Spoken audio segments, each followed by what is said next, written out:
Hey, everybody, and welcome to another episode of the Woman CFO Show with me, Benita Tyler, where I am on a mission to help 1 million enterprising women to raise their financial consciousness, walk in wisdom, and smile confidently at their future.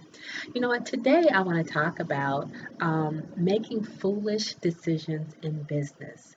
I am going to be speaking on several different events at several different events, and my focus this year is Proverbs 14 and 1, the wise woman who builds. The wise woman who builds. And if you've ever read that verse before, that verse in the Bible before, then you know that there is a contrast between the wise woman and the foolish one. And I definitely am on a mission this year to be able to highlight the 7 habits of a foolish woman in business versus the 7 successful habits of a wise woman. But you know what? I want to ask the question today. Have you ever made some foolish mistakes? Have you ever done something that you know you should have done after you've gotten the knowledge and you've gotten the experience and you've gotten the feedback, but you still, for some reason, standing in your own way, right? You know that doing this one thing will help you move forward. Well, I want to share something with you. I had a talk this week with one of my client friends. Actually, she is a client and a friend, and we were talking about things, giving her feedback on her marketing. And it was very interesting to me that as we were looking at this marketing piece, she was asking some questions to help people to figure out where they were in the process, if they were actually in need of her service. She was trying to identify her ideal client.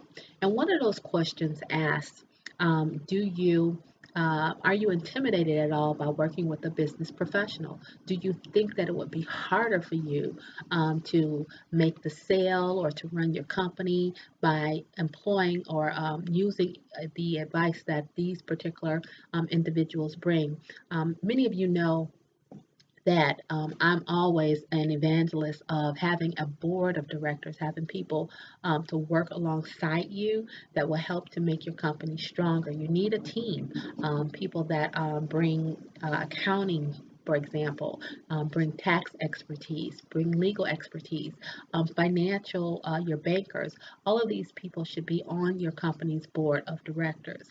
But I'll tell you this, having this talk with her, and it surprised me that we had never dived into this information before, that we had never looked this closely at how she works with business owners and the questions that help her to be able to identify the people that need her help. One of those questions actually made me stop and take another look. And it made me look at, is my business structured solidly, right? Am I running a company that's real? Are my assets really protected? And by the time we were done, I really appreciated the fact that we had this conversation. And it's the same type of process that I go through when I'm working with my clients. Sometimes you simply don't know what you don't know until you lift up the hood. You might think that the car is driving well, it feels like it's driving well, but until you go through that 7 point check at the automobile, to get the maintenance or get your oil changed and things like that, then you really don't know that some things need to be tightened up. And so I wanted to share with you just some tips that I gleaned just from having that conversation with her. The first thing is definitely, if you haven't pulled together your team, your advisors, if you are solopreneur, you're running your business alone, you guys need to get some professionals that's working alongside you. You need to have a second set of eyes. You need to have that feedback to give you, just to help you to have that structure that you really need to build a solid house. So definitely want you to speak with a professional. Think about your business today. Think about the key players that are on a large corporate team, right? And if you think that you want to build your business and have your business to grow, then you really have to do what the big players do. You don't see a CEO operating alone. he or she has a team of people with the expertise that will help them to make their company stronger, to be able to look for opportunities to grow sales, to be more profitable, to get a solid return on their investment, and to be able to be positioned to prosper in business. So make sure that you speak with the professionals. Some people that you might want to look into adding to your team. Examples would be a business attorney, would be a CPA, a bookkeeper, accountant, an accountant, a tax advisor, a banker. You may want to look at someone with the financial advisory expertise that will help you with maybe retirement options or investments. A banker. Business banker for sure, that will be able to guide you through different business banking products. Maybe you want a line of credit, maybe you need a business loan, maybe you need merchant processing. All of these people are key players to add to your team. You also want to be sure that you have an insurance person, someone that can guide you in terms of business liability insurances, commercial insurances, and the different type of like workman comp insurances that are key elements to protecting all of the things that you're working so hard for. So those are just some of the people that you want to add to your team. So make sure you write that down. Ask yourself if these people are not involved in your business as board of advisors, who can you reach out to begin that process?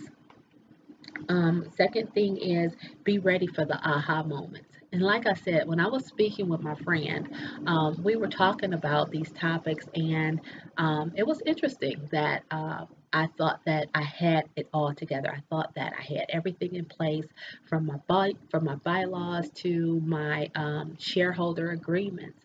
But then she started to talk about things that should be in those agreements that were not, and they were not because laws had changed.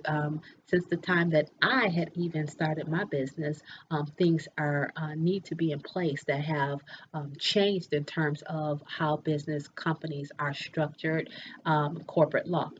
So make sure that you are ready for those aha moments and don't put up a brick wall. I know that you're smart, you're brilliant as your woman CFO who has amazing talents and gifts. But be ready for the aha moments. Be coachable, right? Be someone who can be mentored and guided. When you get the advice or when you hear something's missing, be sure that you write it down so that you can follow through. And that's my next step. Figure out what you're going to do next. So if you hear some advice, some pieces of wisdom, you're getting experience from people who's been there and done that. You're reading something in the newspaper or you see something on television that directly applies to your business. Don't ignore it. Make sure that you're taking note, put it on your schedule, look and see exactly when you can follow through with that. And if you can't and you know that it needs to be done, go ahead and delegate it out. Don't put your company at risk. You're working way too hard to run a company to see that it won't stand the test of time. So a wise woman builds her house, but a foolish woman tears hers down. And then last but not least is get out of your own way. See, as business owners and especially as entrepreneurs, it's hard for us to let go of the reins. I've worked with women who have been working solo for so long that they just don't want any help. They don't want to allow anyone else to take over any responsibilities that they've been doing by themselves because a lot of times we think that people can't do it or they can't do it better than me. But you have to understand that just as God gave you a gift and gave you a talent to be marvelous and phenomenal at what you do, He's also equipped others in the body to do those same things too. So you have to develop a level of trust for, when you hire people and be able to give them the room to shine, be able to give them the ability to operate in their gifts as well as you operating in yours. So those are just some of the tips that I gleaned from working or from having a conversation, just having a conversation with a professional that I've added now to my team. And I know that my business is all the better for it. So if you have any aha moments about any of the points that I've shared, I'd love to hear, what is it that you think? Have you been making any foolish mistakes in your business? Have you been ignoring wisdom and the advice of others? What is it that you're going to do next to solidify the foundation and to really grow a sustainable business? Leave some comments for me below. I would love to hear your insights. And of course, if you have any questions or you feel like this really hit home and it's time for you and I to connect, then send me an email or go over to my website, womancfo.com, where I would love, love, love to be able to schedule a 10-minute complimentary clarity call with you. So until next time, everybody, remember, take this information, apply it in your business, and walk in wisdom so that you can smile at your future. Until next time, bye.